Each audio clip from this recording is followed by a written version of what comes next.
Good morning मेरे प्यारे बच्चों। शुरू करते हैं आज की क्लास। प्यारे बच्चों, जैसा आप जानते हैं अकाउंटेंसी में अकाउंटिंग रेशियो का चैप्टर चल रहा है। अभी तक आपने चैप्टर की थ्योरी को समझा। आज से एनसीईआरटी की बुक से इस चैप्टर के महत्वपूर्ण क्वेश्चंस को समझेंगे। प्यारे बच्चों, ये फर्स्ट क्वेश्चन है और इस क्वेश्चन में आपसे कहा है निम्नलिखित आर्थिक चिट्ठा 31 मार्च 2017 को राज आयल लिमिटेड का है। ये राज आयल लिमिटेड का 31 मार्च 2017 को चिट्ठा दे रखा है और आपसे चालू अनुपात की गणना करने के लिए कहा है। तो प्यारे बच्चों, सबसे पहले जान लेते हैं कि चालू अनुपात किसे कहते हैं। प्यारे बच्चों, चालू अनुपात एक बहुत ही महत्वपूर्ण वित्तीय अनुपात होता है जो किसी कंपनी की अल्पावधि शोधन क्षमता को दर्शाता है, तरलता की स्थिति को दर्शाता है। प्यारे बच्चों, चालू अनुपात चालू संपत्तियों और चालू दायित्वों के बीच संबंध को बताता है। इसे कार्यशील पूंजी अनुपात भी कहते हैं। प्यारे बच्चों, चालू अनुपात बराबर होता है चालू संपत्तियां अपॉन चालू दायित्व। अब बताइए आप चालू संपत्तियां कैसे कहते हैं? सन नहीं पता चालू संपत्तियां कैसे कहते हैं? प्यारे बच्चों, चालू संपत्तियां वह संपत्तियां होती हैं जो वित्तीय विवरण बनाने की तिथि के कम से कम 12 माह में परिवर्तित होती रहती हैं, अर्थात जिनकी वसूली की संभावना वित्तीय विवरण बनाने की तिथि से कम 12 माह की होती है, अथवा जो कंपनी का सामान्य संचालन चक्र है उस चक्र में इनकी वसूली की संभावना होती है। तो ऐसी संपत्तियां चालू संपत्तियां कहलाती हैं। ये चालू संपत्तियां कौन कौन सी संपत्तियां होती हैं? करंट इन्वेस्टमेंट चालू संपत्ति होता है, इन्वेंट्री चालू संपत्ति होता है, ट्रेड रिसीवेबल चालू संपत्ति होता है, कैश एंड कैश इक्विवेलेंट चालू संपत्ति होता है, short term loan and advance चालू संपत्ति होता है, और जो अदर करंट एसेट्स होती हैं, जो प्रीपेड एक्सपेंसेस हैं, एक्रूड इनकम है, ये चालू संपत्तियां होते हैं। प्यारे बच्चों, अब जानते हैं चालू दायित्व किसे कहते हैं।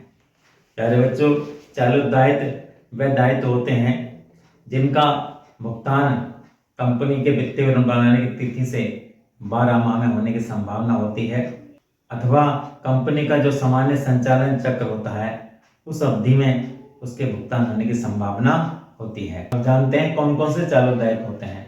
प्यारे बच्चों, शॉर्ट टर्म बोरोइंग चालू दायित्व होता है, जिसमें bank of draft other short term loan को शामिल किया जाता है। ट्रेड पेबल चालू दायित्व होता है, शॉर्ट टर्म प्रोविजन चालू दायित्व होता है, और अदर करंट लायबिलिटीज इसमें outstanding expenses, advance income, unpaid dividend आदि को शामिल किया जाता है।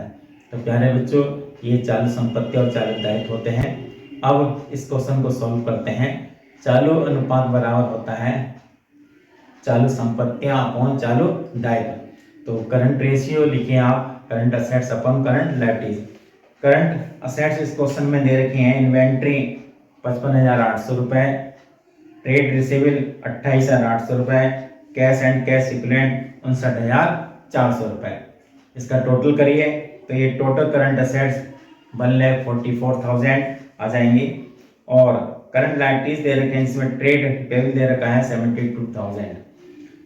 अब आप इसको डिवाइड करिए, 1,44,000 को 72,000 से डिवाइड करेंगे तो ये करंट रेशियो आ जाएगा 2:1। इसका यह अर्थ होता है कि अगर चालू दायित्व 1 रुपया है तो 2 रुपये की क्या है करंट असेट्स है, और ये आदर्श चालू अनुपात माना जाता है। अब क्वेश्चन नंबर 2 को समझते हैं। क्वेश्चन नंबर 2 में आपसे कहा है निम्नलिखित आर्थिक चिट्ठा 31 मार्च 2017 को टाइटे मशीन लिमिटेड का है। यह आर्थिक चिट्ठा दे रखा है और इस क्वेश्चन में आपसे चालू अनुपात और तरल अनुपात की गणना करने के लिए कहा है। प्यारे बच्चों, अभी आपने चालू अनुपात के बारे में समझा, अब तरल अनुपात के बारे में समझते हैं। प्यारे बच्चों, यह भी एक वित्तीय अनुपात है जो कंपनी की तरलता की स्थिति को दर्शाता है, अल्पकालिक शोधन क्षमता को बताता है। प्यारे बच्चों, ये तरल संपत्तियों और चालू दायित्वों के बीच संबंध को बताता है। प्यारे बच्चों, तरल अनुपात बराबर होता है तरल संपत्तियां अपॉन चालू दायित्व। तरल संपत्तियां क्या होती हैं? प्यारे बच्चों, तरल संपत्तियां व संपत्तियां होती हैं जिनको शीघ्र ही रोकड़ में परिवर्तित किया जा सकता है। प्यारे बच्चों, कुल चालू संपत्तियों में से अगर हम इन्वेंट्री और प्रीपेड एक्सपेंसेस को छोड़ दें तो बाकी जो चालू संपत्तियां हैं वो तरल संपत्तियां होती हैं। तो करते हैं इस क्वेश्चन को सॉल्व। करंट रेशियो बराबर लिखिए आप current assets upon current liability. Current assets इस क्वेश्चन में दे रखे हैं इन्वेंट्री 12 लाख रुपए, ट्रेड रिसीवेबल 9 लाख रुपए, कैश एंड कैश इक्विवेलेंट 2,28,000 रुपए और short term loan and advance 72,000 रुपए। इसका टोटल कर लेंगे तो ये टोटल करंट असेट 24 लाख आ जाएंगे और current liabilities short term loan 6 lakh, trade payable 23,40,000 और शॉर्ट टर्म प्रोविजन 60,000। इसका टोटल आप कर लेंगे तो ये टोटल आ जाएगा 30 लाख। तो 24 लाख को हम 30 लाख से भाग करेंगे तो ये करंट रेशियो आ जाएगा 0.8:1। इसका अर्थ ये होता है कि अगर 1 रुपए की चालू दायित्व है तो 80 पैसे की करंट असेट्स हैं। इसके बाद आप लिक्विड रेशियो कैलकुलेट करेंगे। लिक्विड रेशियो बराबर होता है लिक्विड असेट्स या quick assets upon current liabilities.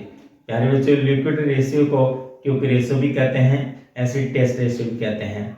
इसी प्रकार लिक्विड असेट्स को क्यूक असेट्स भी कहते हैं। प्यारे बच्चों, अगर करंट असेट्स में इन्वेंट्री और प्रीपेड एक्सपेंसेस हम कम कर दें तो बाकी जो टोटल करंट असेट्स हैं वो लिक्विड असेट्स होंगी।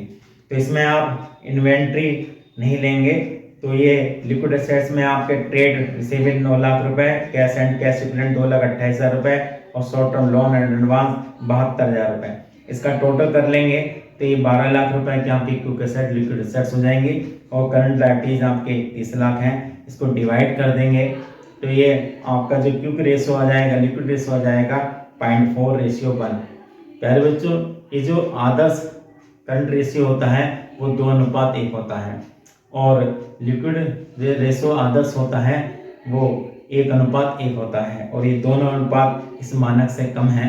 तो कंपनी की जो तरलता की स्थिति है, अल्पकालीन शोधन क्षमता की स्थिति है वो अच्छी नहीं है। तो प्यारे बच्चों, इस प्रकार ये दोनों क्वेश्चन कंप्लीट हो जाते हैं और उम्मीद करते हैं सही बच्चों की समझ में ये दोनों क्वेश्चन आए होंगे। साथ में चालू अनुपात किसे कहते हैं, तरल अनुपात किसे कहते हैं, चालू संपत्तियां क्या होती हैं, तरल संपत्तियां क्या होती हैं, चालू दायित्व क्या होते हैं, अच्छी तरह से समझ में आए होंगे। अगर कोई बात आपकी समझ में नहीं आती है तो निसंकोच आप कमेंट में लिख सकते हैं। आपकी हर समस्या का समाधान करने की हम पूरी कोशिश करेंगे।